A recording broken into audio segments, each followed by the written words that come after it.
Untitled chapter उस बड़ी party में जहां बड़े से बड़े बिजनेसमैन, सबके जान पहचान वाले और साथ ही अनिका के परिवार वाले भी थे।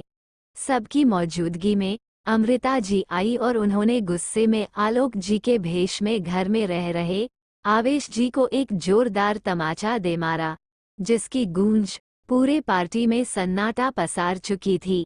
सबकी नजरें अमृता जी और आवेश की पर ही टिक गई। अमृता जी के थप्पड़ ने पूरी पार्टी को ठंडा कर दिया। काव्या जी अमृता जी को हैरत से देखते हुए बोली, अंडस्को दीदी, ये क्या किया आपने? आपने आलोक को थप्पड़। काव्या जी इतना कहते कहते रुक गई और अमृता जी ने भी अपना हाथ काव्या को दिखाते हुए कहा, अंडस्को चुप, बिल्कुल चुप हो जा काव्या, खबरदार जो तू कुछ भी बोली तो मुझसे बुरा कोई नहीं होगा। पति होगा तेरा, मेरा तो छोटा भाई है। आज देख मैं इसका क्या करती हूँ। अमृता जी, जो एक वृद्धा बुजुर्ग औरत थी मगर इम्यूनिटी की कमी नहीं थी उनमें, वो थोड़ा सा उचक कर अनायास ही आवेश जी के बाल पकड़ लेती है और उन्हें अपनी तरफ झुकाते हुए उनके पीठ पर धड़ाधड़ मुंह के बरसने लगी। आवेश जी दोनों हाथ से अपने बाल छुड़ाते हुए बोले, अंडस्को अरे क्या कर रही हो? आज ही बाल सेट किए थे मैंने, सब खराब कर दिया और पूरे मेहमानों के सामने मेरी बेइज्जती क्यों कर रही हो? छोड़ो मुझे। अमृता जी गुस्से में मुंह के रफ्तार और तेज करते हुए बोली, अंडस्को अब बता, तेरी हिम्मत कैसे हुई 2 साल तक जिंदा रहकर भी अपने आप को हमसे दूर रखने की? पता है तेरी फोटो पर हाथ चढ़ा चढ़ा के मैंने कितने पैसे खर्च कर दिए, एक बार बता नहीं सकता था कि तू जिंदा है? कहते हुए अमृता जी उन्हें और पीटने लगी। तभी किसी तरह आवेश जी ने खुद को अमृता जी के हाथ से छुड़ाते हुए उनके सामने अपने हाथ जोड़कर बोले, अंडस्को अरे छोड़ दो मेरी माँ, मुझे नहीं पता मैंने क्या गलती की, लेकिन जो भी किया सबके लिए मैं माफ़ी मांगता हूँ। मुझे माफ़ कर दो और मेरी बेइज्जती करना बंद करो लोगों के सामने। अमृता जी अपने दोनों कमर पर हाथ रखते हुए पूरे ताव से आवेश जी से उन्हें आलोक जी समझकर बोली, अंडस्को अच्छा बेटा, एक तो गलती करता है और ऊपर से ऐसे जता रहा है जैसे कुछ पता ही नहीं है इसे।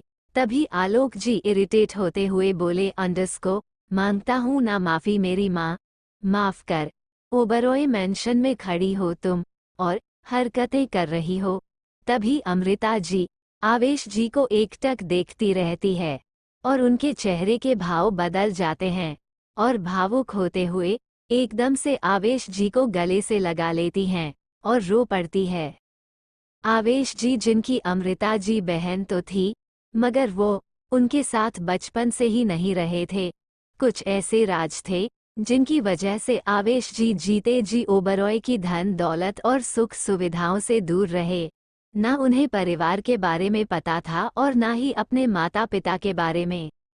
बचपन से लेकर अब उनका बुढ़ापा आने वाला था, तब कहीं जाकर उन्हें ये पता लगा कि उनका एक परिवार भी था। लेकिन तब तक वो अपनी जिंदगी में मग्न हो चुके थे। इस वजह से उन्हें अपने परिवार वालों के बारे में इतने सालों बाद पता लगने के बाद भी कोई ज्यादा एक्साइटमेंट नहीं हुई और वो आलोक जी की जगह लेकर ओबरॉय मेंशन में घुस आए थे, जिसके बारे में एकांश को पता चल गया और अब एकांश ने आलोक जी के मरने के बाद भी आवेश जी को उनकी जगह पर जिंदा रखा आलोक जी बनाकर, अपने फायदे के लिए। हालांकि आलोक जी का असल में हुआ क्या था ये तो वक्त ही बताएगा। फिलहाल तो आवेश जी ने खुद से चिपई के सर पर हाथ फेरते हुए कहा, अंडस्को अरे बस भी करो, एक तो मेरे सारे बाल उखाड़ दिए, ऊपर से इतना जोर का चाटा मारा है। आय हाय क्या दर्द दिया है, मेरे गाल अभी तक दर्द कर रहे हैं। इतनी बूढ़ी होकर भी तुम्हारे हाथों में ये जान कैसे आ गई? अमृता जी आवेश जी से दूर होते हुए बोली, अंडस्को बचपन में याद है ना, तेरी हर गलती पर कितने जोर जोर से चाटे लगाए करती थी मैं? आवेश जी खुद ही मन की बात पर सोचते हुए बोले अंडस को, अबे काहे का बचपन की याद दिलाती है। गंदे नाली के कीड़े की तरह तो पला बड़ा हूँ। वो भी कोई बचपन था। बचपन तो आलोक ने जिया था। तभी काव्या की भी अमृता जी से गले मिलते हुए अपना सारा दुख दर्द भूल कर बोली अंडस को, दीदी कल से पूरी बेसब्री के साथ आपका इंतजार कर रही थी मैं। तभी अमृता की काव्या जी से बोली अंडस को, अरे वो सब तो ठीक है, मेरी बहू कहाँ है, मेरे एकांश की बीवी, मेरे अकदू भतीजे ने शादी कर ली। मैं तो जब लड़कियों की फोटो दिखाए करती थी भी तो आंखें दिखाकर डरा दिया करता था मुझे, जैसे मैं उससे बड़ी नहीं, वो मेरा बाप है। और अब देखो बहू लाकर रख दी घर में। काव्या जी अनिका को देखते हुए बोली अंडस को, अनिका बेटा तुम इतनी दूर क्यों खड़ी हो, यहाँ आओ। अनिका अपना गाउन संभालते हुए अमृता जी के सामने आई। काव्या जी ने अमृता जी से बताया, यही है दीदी हमारी बहू अनिका अंडस को, एकांश की पत्नी है ना, लाखों में एक। अमृता जी अनिका को ऊपर से नीचे तक आंखें बड़ी करके घूरते हुए बोली अंडस को, हाय ये हमारी बहू, कपड़े कैसे पहन रखे हैं इसने, आधे नंगे से। क्या तूने इसे साड़ी या फिर सूट सलवार नहीं दिया। ओबरॉय खानदान की बहू ऐसे कपड़ों में। अमृता जी की बात सुन अनिका के दिल को ठेस पहुंची और उसने शर्म से अपनी नजरें नीचे कर ली। वही अपने परिवार वालों के बीच खड़ा वीर, जिसे ये सब सुनकर काफी ज्यादा गुस्सा आ रहा था। वो आगे बढ़कर अमृता जी को खरी खोटी सुनाने ही वाला था कि तभी सुनीता जी ने उसे रोकते हुए अपना सिर ना है हिलाकर उसे चुप रहने का इशारा किया। वेदांत जी का तो खून ही खोल जाता है ये सब सुनकर। वही बिन्नी भी दांत पीसकर ये सब देखने लगी। तभी अमृता जी दोबारा बोली अंडस को, बहू तुम्हारी माँ ने तुम्हें बताया नहीं कि ससुराल जाने के बाद कैसे कपड़े पहनते हैं। तभी एकांश जो पहले ही भीड़ से अलग जाकर अपने आदमियों से कॉल पर बात कर रहा था, वो जब वापस आया तो अनिका के बारे में अमृता जी के मुंह से ये सब सुन यूएसआर का दिमाग गर्म हो गया और वो अमृता जी के सामने एकदम से खड़ा हुआ। अमृता जी एकांश को देखकर खुश होती हुई बोली अंडस को, मेरा बच्चा कितना प्यारा लग रहा है, एकदम फिट बॉडी है अभी तेरी, बिल्कुल हल्क जैसी। और ये तेरी बीवी। अमृता जी आगे कुछ बोलती इससे पहले ही एकांश बीच ने बोल पड़ा, जी हाँ वो मेरी बीवी है और कुछ भी पहने उसकी मर्जी। आप हर जगह अपना मुंह ना ही खोलें तो बेहतर होगा। इतना कहकर एकांश अनिका का हाथ पकड़ लेता है और बोला अंडस को, तुमने खाना नहीं खाया ना, चलो खाना खाते हैं। एकांश अनिका का हाथ पकड़कर खाने के कोने के पास ले जाकर उसे चेयर पीछे करके बैठा देता है। अमृता जी आंखें फाड़कर एकांश और अनिका को जाते देख रही थी। उन्हें ये हजम नहीं हुआ कि एकांश उनकी बात को काटकर अनिका को वहां से ले गया। इधर बिन्नी आज पहली बार एकांश और अनिका को देखकर खुश हुई। एकांश ने अपने पूरे परिवार के सामने अनिका का साथ दिया। वो मन ही मां बोली है अंडस को, मुझे तो पता ही नहीं था कि यह गुंडा इतना स्वीट एंड केयरिंग भी हो सकता है। देखो तो मेरी दोस्त का कितना ख्याल रख रहा है, और एक ये मेरा वीर। एकांश अनिका के लिए टेबल पर खाना ले आया और उसे खाने के लिए बोला अंडस को। अनिका एकटक एकांश को देख रही थी। अनिका के चेहरे पर इस वक्त कोई भाव नहीं थे। एकांत अपनी इब्राव उचकाते हुए अनिका से पूछा, क्या हुआ, ऐसे क्या देख रही हो। अनिका अपना सिर ना में हिलाकर खाने की तरफ ध्यान देने लगती है। तभी एकांश एक्सप्रेशन लेस में चेहरे के साथ अनिका को देखते हुए बोला अंडस को, अब बोलो भी क्या सोच रही थी तुम। अनिका गहरी सांस लेकर बोलती है, तुम्हें अपनी बुआ जी से ऐसी बात नहीं करनी चाहिए थी, उन्होंने गलत क्या कहा था। मुझे भी तो। अनिका की कुछ बोलती तभी एकांश ने अपना हाथ दिखाते हुए अनिका से कहा, अंडरस्को, अब तीसरी बार तुमसे शादी करूंगा, तब तुम्हें रियलाइज होगा कि मैं तुम्हारा पति हूँ और तुम मेरी मर्जी से चलोगी। तुम सिर्फ मेरे लिए हो यहाँ पर, फोकस ओनली मी, ओके। इधर मिहिर सौम्या के पीछे पड़ा था। सौम्या इस वक्त गोल्डन कलर के काफी शॉर्ट ड्रेस में थी और अमृता जी की नजरों से बच रही थी। आखिरकार सौम्या का सपना है अब मिहिर को अपनाना। ओब्रॉयस की 50% प्रॉपर्टी जो उसे चाहिए। तभी मिहिर जानबूझकर सौम्या से टकराया। तभी सौम्या ने देखा कि अमृता की पूरी पार्टी का नजारा देखते देखते और उस पर भी एक नज़र डाल रही है। तभी वो मिहिर को अपने सामने खड़ा कर उसे चिपट कर अमृता जी की नज़रों से छुप गई। मिहिर अचानक से सौम्या को अपने इतने करीब देखा है तो मुस्कुरा पड़ा। वही मिहिर भी सौम्या के कमर में हाथ डालने लगा। तभी सौम्या बोली, अंडरस्को, क्या कर रहे हो? सीधे खड़े रहो वरना तुम्हारी बुआ जी मुझे देख लेंगी और अनिका की तरह मेरे कपड़ों के बारे में भी कुछ कमेंट कर देंगी। मेरे कपड़े तो और ज्यादा छोटे हैं। तभी मिहिर सौम्या के चेहरे को अपनी तरफ करते हुए बोला, अंडरस्को, इतना छुपने क्या जरूरत है? घर की बहू हो। हाँ, अगर बनना चाहो तो चलो अभी कोर्ट मैरिज कर लेते हैं। सौम्या मिहिर के सीने पर हाथ मारते हुए बोली, अंडरस्को, पहले तो तुम चुपचाप खड़े रहो। सौम्या फिर से मिहिर के सामने बिल्कुल उससे उसका सहारा लेते हुए छुप गई। मिहिर, अंडरस्को, तुम कुछ ज्यादा ही हॉट लग रही हो की बात पर सौम्या मन ही मन सोचते हुए खुद से बोली, अंडरस्को, वाह, मैं तो इस पर लाइन मारने वाली थी, लेकिन ये तो, चलो कोई बात नहीं। एक काम करते हैं, तुम्हारे डर को खत्म कर देता हूँ। एकांश भाई, जैसे अनिका भाभी का साथ दे रहे हैं, वैसे मैं तुम्हें इसी ड्रेस में बुआ जी के सामने ले जाता हूँ, लेकिन उससे पहले एक डांस हो जाए। सौम्या हैरत से बोली, अंडरस्को, क्या? तभी मिहिर एक इशारे से म्यूजिक सिस्टम वालों से कुछ कहता है और म्यूजिक सिस्टम वाला मुस्कुराते हुए हाँ में फिर हिलाते हुए लाइट ऑफ कर देता है। मिहिर सौम्या को लेकर हाल में वाइट रिंग लाइट के बीच में आ खड़ा हुआ और अचानक ही एक सॉन्ग बजने लगा, अंडरस्को, तुमको पाया है तो जैसे खोया हूँ, कहना चाहूँ भी तो तुमसे क्या कहूँ।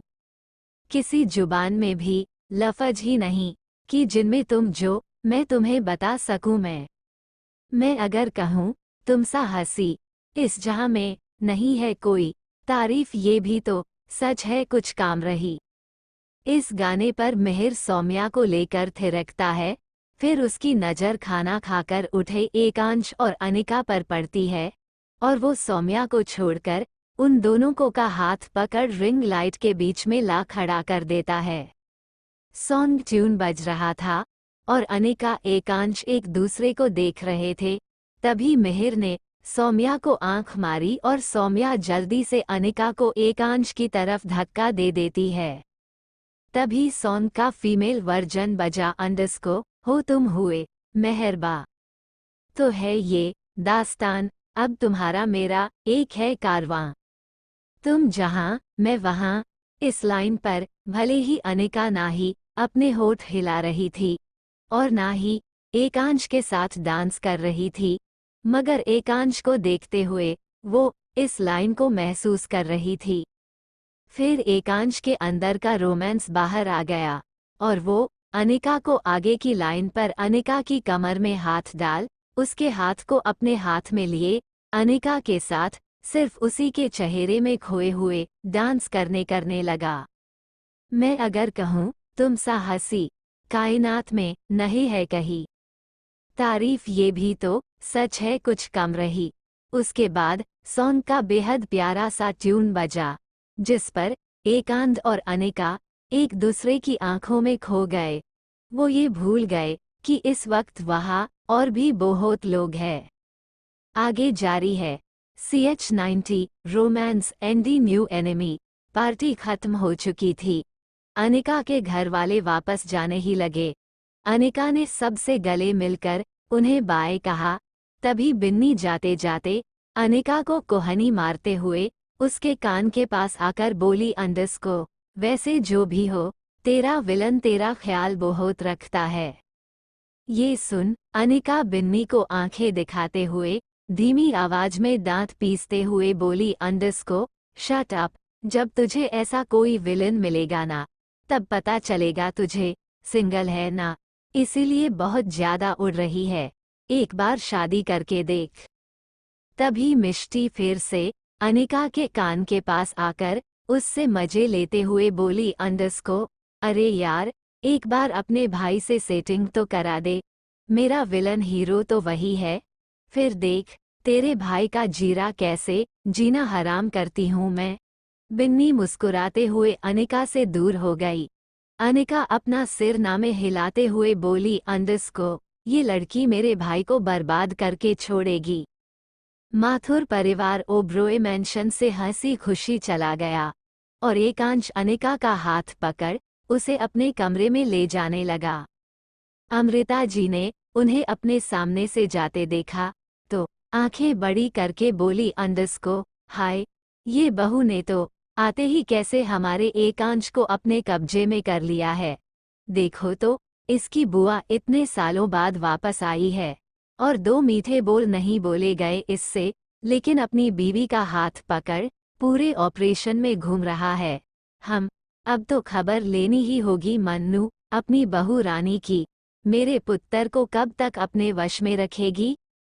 इधर कमरे में आते ही अनिका एकांश के सामने आते हुए बोली अंडस्को, लीव मी प्लीज। ऐसे बच्चों की तरह हाथ पकड़कर पूरा घुमा दिया तुमने मुझे, अब तो छोड़ दो। एकांश अनिका का हाथ अभी तक पकड़े हुए था। वो अनिका के हाथ को खींचते हुए अपने तरफ करके झटके से उसके कमर को कसके पकड़ लेता है और अपने सीने से लगाते हुए एक हाथ से उसके चेहरे के बेहद करीब आते हुए बोला अंडस्को, अब मेरा इवनिंग किस दो मुझे, तुमने कहा था ना नीचे से आने के बाद मैं जो चाहूं कर सकता हूं, आई वॉन्ट किस नाउ। अनिका थके हारे चेहरे के साथ एकांश से मुंह बनाते हुए बोली अंडस्को, पहले मुझे शावर लेना है, मैं बहुत थक गई हूँ। अनिका के चेहरे को देखकर एकांश टेढ़ी मुस्कुराहट के साथ बोला अंडस्को, ओके तो चले। अनिका आंखें बड़ी करके एकांश को देखते हुए बोली अंडस्को, कहा। एकांश अंडस्को, शॉवर लेने बाथरूम में और कहाँ।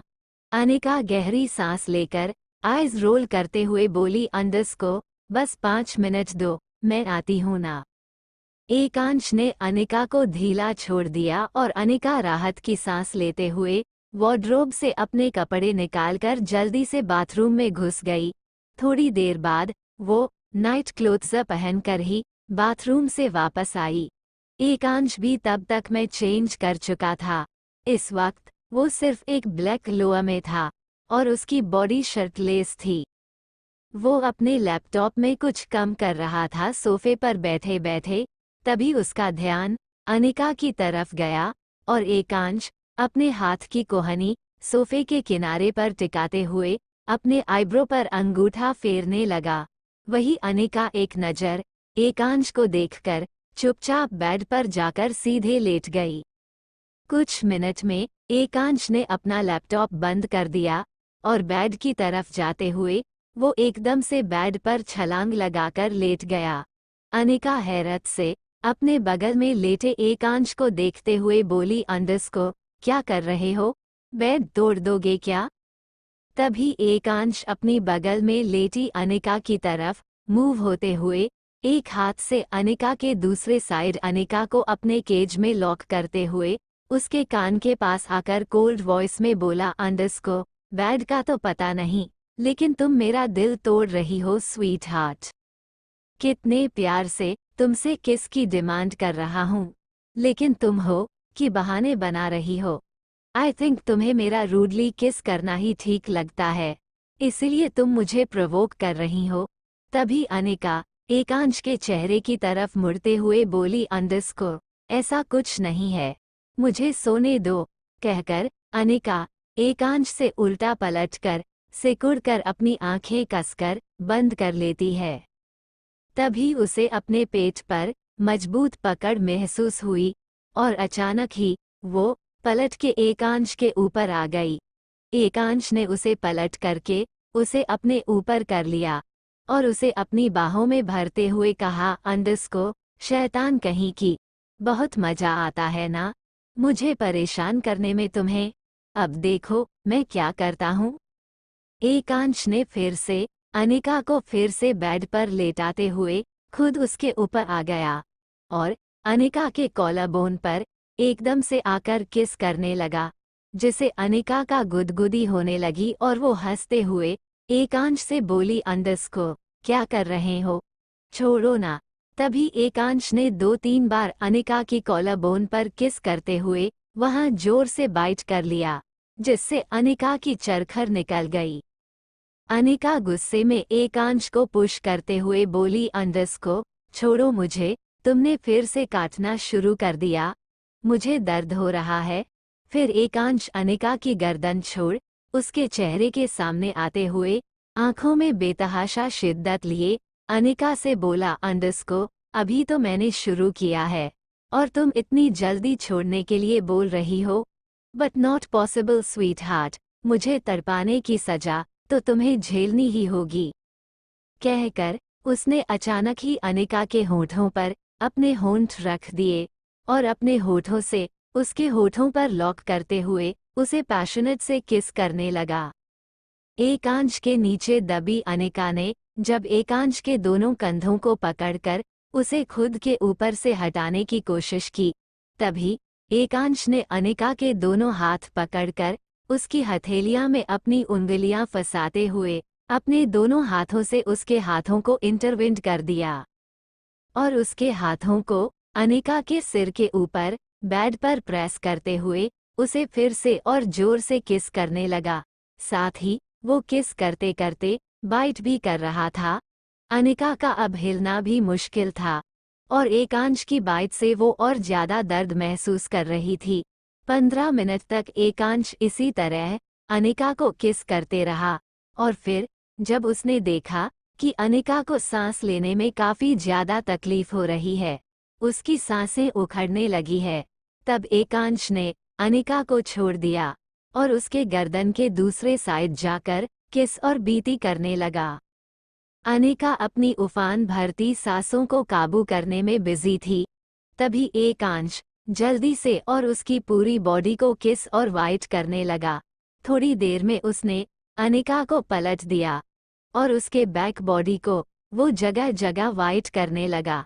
सभी अनिका बेडशीट को अपनी मुट्ठी में भरते हुए दर्द से कराते हुए एकांश से बोली, अंडस को सॉरी, तुम्हारी बातों को अब से अवॉइड नहीं करूंगी मैं, प्लीज छोड़ो। अनिका की बात पर एकांश ने अनिका को पलटकर फिर से अपने नीचे करते हुए उसके ऊपर आकर एक हाथ से उसके चेहरे को पकड़कर अपने चेहरे के करीब करते हुए बोला, अंडस को एकांश की डिक्शनरी में सॉरी नाम का कोई वर्ड नहीं है बेबी। फिर भी तुम्हारे चेहरे से पता लग रहा है आज की पार्टी से तुम बहुत ज्यादा टियर हो गई हो, इसीलिए छोड़ रहा हूँ। अगली बार से मुझे परेशान करने की कोशिश मत करना और हमेशा मुझे प्यार करने के लिए तैयार रहना, ओके। अनिका एकांश की आंखों में देखते हुए जल्दी से अपना सर हाँ में हिला देती है और एकांश हल्की सी मुस्कुराहट के साथ अनिका के गाल पर अपना अंगूठा चलाते हुए कोल्ड वॉइस में बोला, अंडस को गुड। और फिर एकांश अनिका के ऊपर से हटकर उसके बगल में आकर अपनी बाहों में भरकर उसे अपने सीने में छुपाते हुए उसके सिर पर अपनी ठुड्डी रखकर अपनी आंखें बंद कर ली। अनिका भी एकांश सीने से अपना चेहरा लगाते हुए उसे पकड़कर सो गई। अगली सुबह जब अलार्म की आवाज से अनिका की आंखें खुली तो वो अंगड़ाई लेते हुए बेड पर से उठकर बैठ गई और अपनी आंखें मलते हुए जब उसने अपने अगल बगल देखा तो पाया कि वो कमरे में अकेले ही थी। उसने पूरा कमरा एक ही बार में निहारते हुए खुद से बोली, अंडस को ये मेरा थरकी पति कहा गया, बहुत परेशान करता है, अच्छा है गया। अब चैन से तैयार हो सकती हूँ। इधर आवेश जी चैन से बेड पर लेटे बड़बड़ा रहे थे। अंडस्को, ये काली काली आंखें, तू रू रू, ये गोरे गोरे गाल। हाय मेरी 105वीं गर्लफ्रेंड, तुम तो सबसे अलग हो। आज तक कहा थी तुम, क्यों नहीं मिली तुम मुझे पहले? तभी उनके कान में एक आवाज पड़ी, अंडस्को, क्योंकि तुम्हें मुझसे मिलना था। ये आवाज सुन आवेश जी नींद में अपने कान पर थप्पड़ मारते हुए बोले, अंडस्को, आए हाय, ये तुम्हारी आवाज को क्या हो गया डार्लिंग? तुम तो मेरी जिंदगी के सबसे बड़े दरिंदे की आवाज में बात करने लगीं। तभी उनके कान में दोबारा आवाज पड़ी, अंडस्को, आंखें खोल कर देखो, वो दरिंदा तुम्हारे कमरे में ही है। ये सुन आवेश जी की एकदम से आंख खुल गई और सामने देख उनके पैरों तले जमीन खिसक गई जब उन्होंने अपने सामने एकांश को सोफे पर गन लिए बैठे देखा। एकांश इस वक्त ब्लैक शर्ट और ब्लैक लोअर में सोफे पर पैर चढ़ाए हुए अपने हाथ में पिस्टल घुमाते हुए आवेश जी को एक्सप्रेशनलेस चेहरे के साथ देख रहा था। तभी आवेश जी आंखें मलते हुए खुद से बोले, अंडस्को, कहीं मैं सपना तो नहीं देख रहा? तभी आंखें मल के आवेश जी दोबारा से सोफे की तरफ देखते हुए बोले, अंडस्को, ये तो सच में मेरे कमरे में है। अब क्या लेने आया है ये? तभी एकांश आवेश जी को देखते हुए बोला, अंडस्को, वो फाइल कहाँ है? आवेश जी अपना सिर खुजाते हुए और हाफते हुए बोले, अंडस्को, अबे कौन सी फाइल यार? तभी एकांश ने झट से अपनी पिसल का निशाना आवेश जी को बनाते हुए उन्हें भावहीन चेहरे के साथ देखते हुए बोला, अंडस्को, मुझे पता था तुम किसी काम के नहीं हो। गुड बाय मिस्टर आवेश ओब्रॉय। तभी एकांश की गन की नोक पर अपने को पाते हुए आवेश जी झट से हाथ जोड़ते हुए बोले, अंडस्को, अरे भूल गया था मैं, आज किसी भी तरह तेरा काम कर दूंगा मैं। वो कल भाभी पार्टी में इतनी बिजी थी कि उससे बात ही नहीं कर पाया मैं। आज तो पक्का ये काम हो जाएगा। तभी आवेश जी एकांश से पूछने लगे, अंडस्को, वैसे तुझे वो फाइल क्यों चाहिए जो तू अपने माफिया वक्त छोड़कर उस ये सब क्यों करवा रहा है? एकांश आवेश जी को इस बात पर घुटकर देखने लगा। तभी आवेश जी अपने दांतों से ही अपनी जबान दबाते हुए बोले, अंडस्को, नहीं, मैं तो बस ऐसी ही, मुझे बस अपनी जबान को काबू कर लेना चाहिए है ना। इधर एक बड़े से हॉल में जहाँ कई सारे लट्ठबाज लोग थे और बीच में सोफे पर बैठा एक आदमी को अपनी मुछों पर ताव देते हुए उन आदमियों से बोला, अंडस्को, बोलो, का खबर लाए हो हमरे ससुरी के नाती? बुरी लाए हो तो साले समझ लो तुम्हारी जिंदगी का अंतिम घड़ी है ये। साला जब देखो हमका बैड न्यूज देता है, कसम से हमरी खोपड़िया झन्ना देता है तू कलुआ। अब बोल। तभी सामने वाला आदमी जो कि देखने में काफी हट्टा कट्टा लग रहा था और इस वक्त डर डर कर सांसें ले रहा था, वो सोफे पर बैठे आदमी से बोला, अंडस्को, पांड्या बाबू, जमीन जिसकी ख्वाहिश सालों बाद आपके अंदर उमड़ गई है, वो वहाँ के ट्रस्टी आशीष नाम के आदमी के नाम पर नहीं है कि उसे धमका कर उस जमीन को अपने नाम कर ले। वो जमीन किसी अनिका माथुर के नाम से रजिस्टर है और वो लड़की कोनो और नहीं बल्कि उसी औरतिया की बेटी है जिसको आपने बुलडोजर से कुचल कर मरवा दिया था। तभी सोफे पर बैठा आदमी बोला, अंडस्को, अब ई ससुरी भी मरेगी, जाओ हमरे शेर से कहो मुंबई में उसका पहला शिकार मिल गया। To be continued guys. New character आया है आप लोगों को एंटरटेन करने के लिए, तो मिलते हैं नेक्स्ट चैप्टर में। आपका दिन शुभ हो। दिल।